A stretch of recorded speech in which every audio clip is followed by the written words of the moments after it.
si tu te prosternes et m'adores. En disant à Christ, je te donnerai toutes ces choses, c'est-à-dire les royaumes du monde et leur gloire, si tu te prosternes et m'adores, Luc 4, verset 9, Satan a fait croire qu'il est la source du succès et de la prospérité en toutes choses dans ce monde. Certains n'hésitent donc pas à se détourner de notre Créateur pour se prosterner devant l'ennemi et l'adorer afin d'obtenir de lui ce qu'il ne peut offrir en réalité. Mais malgré leur rébellion, leur rêve se réalise.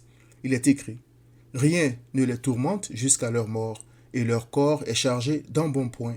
Ils n'ont aucune part aux souffrances humaines, ils ne sont point frappés comme le reste des hommes. Ils raillent et parlent méchamment d'opprimés. Ils profèrent des discours hautains, ils élèvent leur bouche jusqu'aux cieux. Ainsi sont les méchants toujours heureux, ils accroissent leur richesse.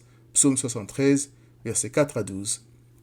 Ceci semble donner raison à Satan, mais je témoigne, cher auditeur, auditrice, pour te dire que si tout marche bien pour toi, alors que Christ, par qui et pour qui tu as été créé, est le dernier de tes soucis, et si tu crois devoir ton succès à tes propres efforts ou à une idole, sache que tu es tombé dans un piège. Je m'explique.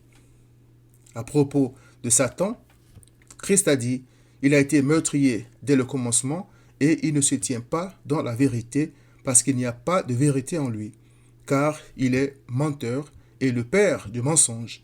Jean 8, 44. Ne dit-on pas qu'un menteur est un voleur? Christ a donc dit, le voleur ne vient que pour dérober, égorger et détruire. Jean 10, verset 10. C'est-à-dire que Satan n'enrichit personne. La vérité, c'est que l'Éternel appauvrit et il enrichit. Il abaisse et il élève. De la poussière, il retire le pauvre.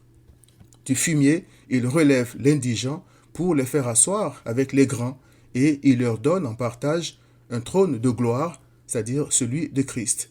1 Samuel 2, versets 6 à 8. L'amour spécial de l'Éternel pour ceux qui sont en Christ ne l'empêche pas d'étendre sa bonté à toutes ses créatures. Il est écrit, tu ouvres ta main et tu rassasies à souhait tout ce qui vit. Psaume 145, verset 16. Ceux qui se prosternent et adorent des idoles par reconnaissance offensent donc gravement Christ, notre Créateur, qui nous donne tout. Frappés d'égarement, ces idolâtres persistent dans l'erreur, mais continuent de recevoir les biens de ce monde car l'Éternel est miséricordieux et compatissant, lent à la colère et riche en bonté. Psaume 103, verset 8.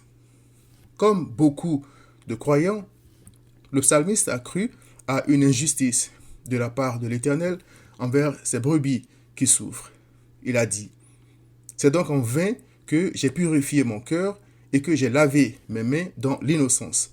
Psaume 73, verset 13. Ayant été éclairé, il a fini par dire, lorsque mon cœur s'aigrissait et que je me sentais percé dans les entrailles, j'étais stupide et sans intelligence. J'étais à ton égard comme les bêtes. Psaume 73, versets 21 à 22. Il a cessé d'envier les idolâtres. Il est écrit, oui, tu les places sur des voies glissantes. Tu les fais tomber et les mets en ruine. Et quoi? En un instant, les voilà détruits. Ils sont enlevés, anéantis par une fin soudaine. Psaume 73, versets 18 à 19. Or, après la mort vient le jugement. Hébreux 9, 27. Aux riches donc qui le rejettent, Christ a dit, malheur à vous, riches, car vous avez votre consolation. Malheur à vous qui êtes rassasiés, car vous aurez faim. Malheur à vous qui riez maintenant, car vous serez dans le deuil et dans les larmes. Luc 6, 24 à 25. Il est écrit, mieux vaut peu avec la justice, c'est-à-dire avec Christ, qui est la justice de Dieu, que de grands revenus avec l'injustice, c'est-à-dire sans Christ. Proverbe 16, verset 8. Christ essuiera les larmes de ses brebis qui souffrent. Apocalypse 21, verset 4. Elles moissonneront avec chant d'allégresse. Psaume 126, verset 5. Quant à toi qui crois pouvoir te passer de Christ, sache que tu te trompes. Repens-toi. Viens à Christ.